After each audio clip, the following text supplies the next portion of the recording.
অনেকে বলে হিরো আলম বারবার কেন নির্বাচন করে, বারবার নির্বাচন করতেছি আপনাদের দৃষ্টিভঙ্গি চেঞ্জ করার জন্য।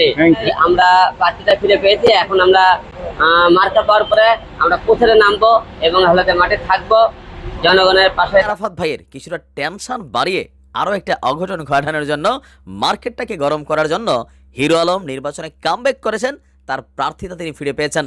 আসসালামু আলাইকুম সুপ্রিয় দর্শক বন্ধুরা, অবশেষে নানা জল্পনা কল্পনা শেষে আবারও মনোনয়ন পেয়েছেন বর্তমান সময়ের বেশ আলোচিত ব্যক্তি হিরো আলম।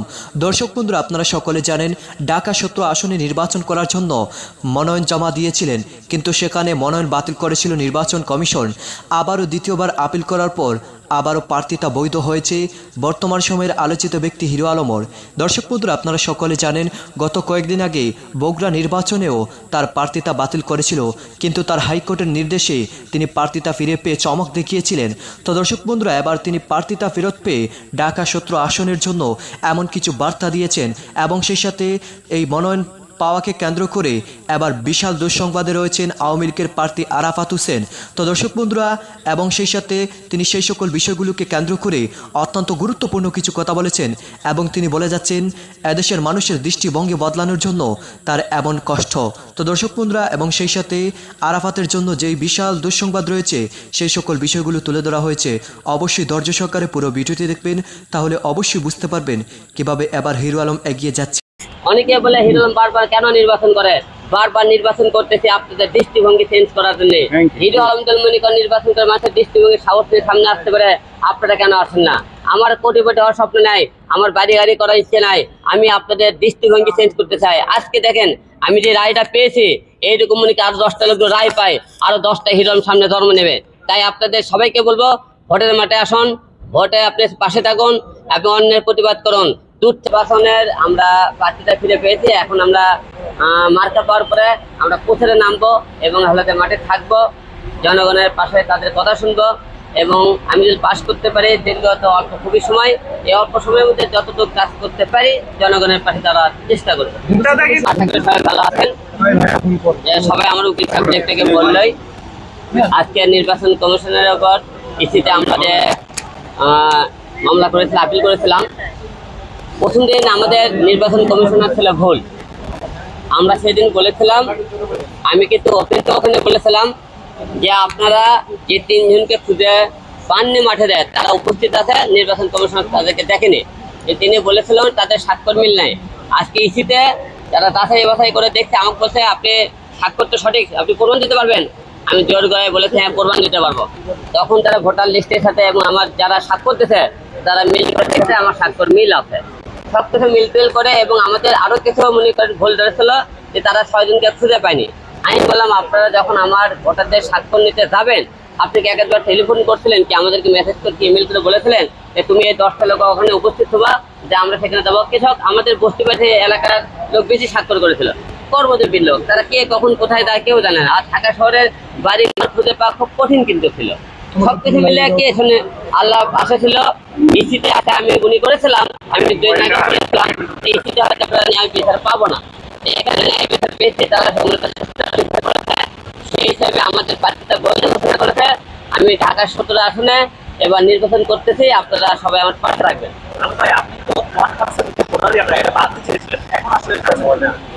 অবশ্যই আমরা 1% যে আইনটা সেটা বাতিল করা ভালো, কারণ স্বতন্ত্র প্রার্থীগুলো নির্বাচন করার নির্বাচন কমিশনারদের সুযোগ দিয়ে থাকে। তাহলে সামান্য একটা হয়রানির বিষয় নিয়ে কুঠিরা বাড়ি কেন আপনি মামলা টামলা ইসিকে আপনি গালিগালাজ করবে, নির্বাচন কমিশনারকে গালিগালাজ করবে, দরকার কি? যেহেতু তারা স্বতন্ত্র প্রার্থীদের নির্বাচন করার সুযোগ করে দিয়েছে, সে তোমরা এই আইনটা বাতিল করাই ভালো আমার হিসেবে। এখন তো প্রার্থীদের ফিরে পেলেন, গুলশান বনানী নিয়ে পরিকল্পনা কি নির্বাচনের পরে যদি জিততে পারেন? এখন যেহেতু নির্বাচনের আমরা প্রার্থীটা ফিরে পেয়েছি, এখন আমরা মার্কা পাওয়ার পরে আমরা প্রচারে নামবো এবং হলতে মাঠে থাকবো জনগণের পাশে, তাদের কথা শুনবো এবং আমি যদি পাশ করতে পারি দীর্ঘত অল্প খুবই সময়, এই অল্প সময়ের মধ্যে যতটুকু কাজ করতে পারি জনগণের পাশে তারা চেষ্টা করবে। কোনো কিছু করার ইচ্ছা আছে, বলার মতো কোনো কিছু করার ইচ্ছা আছে কিনা? না, আমি এটা করব গুলশান না, অল্প সময়ের মধ্যে আপনি কোনো মিথ্যা আশ্বাস দিয়ে কারোকে ভোট নেওয়া যাবে না। আমি যদি ভোটে পাস করতে পারি ব্যক্তিগত ফলে পরিচয়টা শব্দ আছে সেটা প্রদান করে দেবো। নির্বাচন কমিশনের উপরে আস্থা ফিরে আসছে কি না, এই মুহূর্তে নির্বাচনের কমিশনের ওখানে আস্থা ফিরে আসছে। আবার আপনি সবাইকে বলতে চার একটা কথা, যারা ভোটের দিনে ভোটাররা থাকবেন তাদেরকে দুহাত তুলে আমি অনুরোধ জানাই যে আপনাকে দুহাত তুলে অনুরোধ করে আপনাকে একটা কথা বলতে চাই, আপনারা আমাকে ভোট দেন আর না দেন, ভোটের দিন ভোটের মাঠে আপনারা আসবেন। কারণ আপনারা এই নিরাপত্তার কারণেই আমাদের প্রতিটা আসনে আপনারা বলেন না জোর করে ব্যালট মারতেছে, ওরা 10 জন লোক জোর করে ব্যালট মারে, আপনার সংখ্যায় 20 জন থাকবেন, তাহলে কেন আপনারা কোন কেন্দ্রে আপনারা প্রতিবাদ করেন না? আজকে আপনারা প্রতিবাদ না করার কারণে প্রতিটা কেন্দ্র আজকে জোর করে তার ছিনিয়ে নিয়ে যাচ্ছে। তাই এই সিনে আপনারা নীরব হয়ে থাকবেন, যত আপনি দূর থেকে ফেসবুকে আপনি সিলে করবেন, লাইভ আছে সিলে করবেন, মাঠে যাবেন না জীবনের ভয়ে, তাহলে এই আপনারা কোনোদিন আপনারা ন্যায্য বিচার পাবেন না, ন্যায্য কেন্দ্রের ফলাফল পাবেন না। তাই আপনাদেরকে ভোটে আসতে হবে, মাঠে থাকতে হবে, তারা জোর করে মনে করেন কোনো কেন্দ্র দখল করে আপনাদের দখলের প্রতিরোধ করতে হবে। আপনারা প্রতিরোধ করবেন না, তারপরে আমাদের ভোট কেন্দ্রে যাবেন না, তাহলে দায়িকার আপনি তাহলে একতরফা আপনি বলেন যে ভোট একতরফা হইতেছে, জোর করে ফিল মারতেছে। আপনারা কেন ঘরে বসে থাকেন? কেন আপনারা মাঠে আসেন না? কেন আর প্রতিবাদ করেন না? আজকে আপনারা প্রতিবাদ না করার কারণেই আজকে জোর করে প্রতিটা কেন্দ্রে একতরফা নির্বাচন হচ্ছে। এই ব্যর্থ হলো জনগণ, এই ব্যর্থতা হলো জনগণের আজকে নিরাপত্তার কারণেই আজকে প্রতিটা কেন্দ্র দখল হচ্ছে, জোর করে ব্যালট মারতেছে, জোর করে ভোট কেন্দ্রে তুলে নিতেছে। তাই আপনাকে অনুরোধ করবো, ভোটের দিন সবাই মাঠে আসবেন, ভোট কেন্দ্রে থাকবেন এবং আপনার মনের মতো করে ভোট দেবেন। এবং আপনাদের যে কোনো টাকার ভয়ভীতি দেখলে অবশ্যই আমরা মাঠে থাকবো।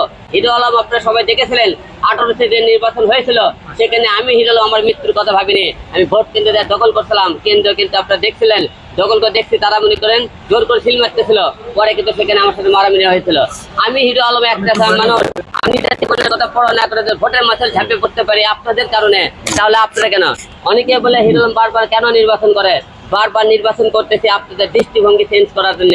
হিরো আলম মনে করেন নির্বাচন করে মানুষের দৃষ্টিভঙ্গি সাহস নিয়ে সামনে আসতে পারে, আপনারা কেন আসেন না? আমার কোটিপতি হওয়ার স্বপ্ন নাই, আমার বাড়ি গাড়ি করার ইচ্ছে নাই, আমি আপনাদের দৃষ্টিভঙ্গি চেঞ্জ করতে চাই। আজকে দেখেন আমি যে রায়টা পেয়েছি, এইরকম মনে আরো 10টা লোক রায় পায়, আরো 10টা হিরো আলম সামনে জন্ম নেবে। তাই আপনাদের সবাইকে বলবো, ভোটের মাঠে আসুন, ভোটে আপনি পাশে থাকুন এবং অন্যের প্রতিবাদ করুন। দূর থেকে ফেসবুকে লাইভে আসে উল্টো পাল্টা বক্তব্য দিয়ে ভোট কেন্দ্র দখল করতে পারবেন না। প্রতীক বরাদ্দ হওয়ার পরে সর্বপ্রথম প্রচারণা কোথা থেকে শুরু করবেন আপনি? আমরা প্রতীক বরাদ্দ হওয়ার পরে আমরা বলবো, যেহেতু আর মার্কেটের কথা বলতেছি, যেহেতু আমি বগুড়ায় আমি একতারা মার্কায় ভোট করেছি, এখানেও আমি একতারা মার্কা চাবো।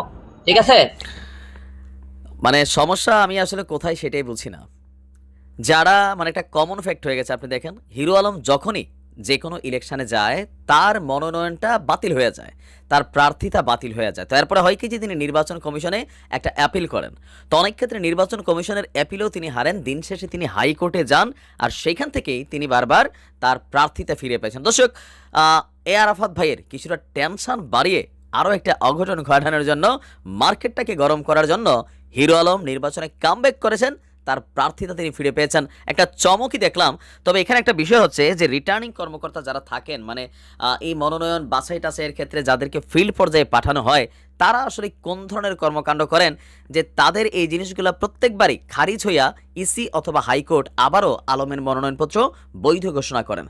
ঘটনা হচ্ছে যে প্রাথমিক ধাপে আলমের মনোনয়নপত্র বাতিল হওয়ার পর আপনার আলম এই মনোনয়নপত্র বাতিলের বিষয়টাকে চ্যালেঞ্জ করে একটা অ্যাপিল করেছিল আপনার নির্বাচন কমিশনে। তো আজকে এই আপিলের শুনানি করে আলমের মনোনয়নপত্র বৈধ বলে সিদ্ধান্ত দিয়েছে আমাদের মানে ইসি। আর এছাড়াও আরও 2 জন ব্যক্তিও তারা তাদের মনোনয়ন ফিরে পেয়েছেন। উনি হচ্ছেন জাকের পার্টির কাজী রশিদুল ভাই সহ আরেকজন। তো যাই হোক, আগামী 17ই জুলাই এই উপনির্বাচন ঘটতে যাচ্ছে। এখন প্রশ্ন হচ্ছে, আলমের কামব্যাক কোথাও না কোথাও আরাফাত ভাইয়ের জন্য দুশ্চিন্তার কিনা? এখন কোয়ালিটি, সামাজিক অবস্থান, এগুলা তুলনা করলে আলমের কোনো পাত্তাই নাই, কিন্তু ভোটের মাঠে একটা জিনিস ঘটে। সেই ঘটনাটা হচ্ছে কি, ধরেন এখন বর্তমানে যেহেতু আরাফাত ভাই নৌকার প্রার্থী, নৌকার নির্দিষ্ট একটা ভোট ব্যাংক আছে, কিন্তু বর্তমানে সিচুয়েশনটাতে আপনার সরকারের বিরোধী পক্ষে যারা অবস্থান করেন, এটা হইতে পারে রাজনৈতিক দল, হইতে পারে ব্যবসায়ী, হইতে পারে ধরেন কি বলা হয় যে আমজন। তো দর্শক বন্ধুরা, আপনারা হয়তো এই পুরো ভিডিওটি দেখে এবং হিরো আলমের এই কথাগুলো শুনে অবশ্যই বুঝতে পেরেছেন, অবশেষে দ্বিতীয়বার নির্বাচন কমিশনে আপিল করার পর প্রার্থিতা ফেরত পেয়েছেন এবং প্রার্থিতা ফেরত পেয়ে এবার সংবাদ সম্মেলনে এসে অত্যন্ত গুরুত্বপূর্ণ কিছু কথা বলেছেন এবং তিনি বলে যাচ্ছেন এদেশের মানুষের দৃষ্টিভঙ্গি বদলানোর জন্য তার এই সকল সংগ্রাম, আর এই সংগ্রামের সাথে থাকার জন্য আহ্বান জানিয়েছেন। তো দর্শক বন্ধুরা, এবং সেই সাথে প্রার্থিতা ফেরত পাওয়ার কারণে আরাফাতের জন্য কেমন দুঃসংবাদ হতে পারে? আপনাদের কি মতামত অবশ্যই কমেন্ট করে জানিয়ে দিবেন। তো দর্শক বন্ধুরা, ভালো থাকুন, সুস্থ থাকুন। আল্লাহ হাফিজ। আসসালামু আলাইকুম ওয়া রাহমাতুল্লাহি ওয়া বারাকাতুহু।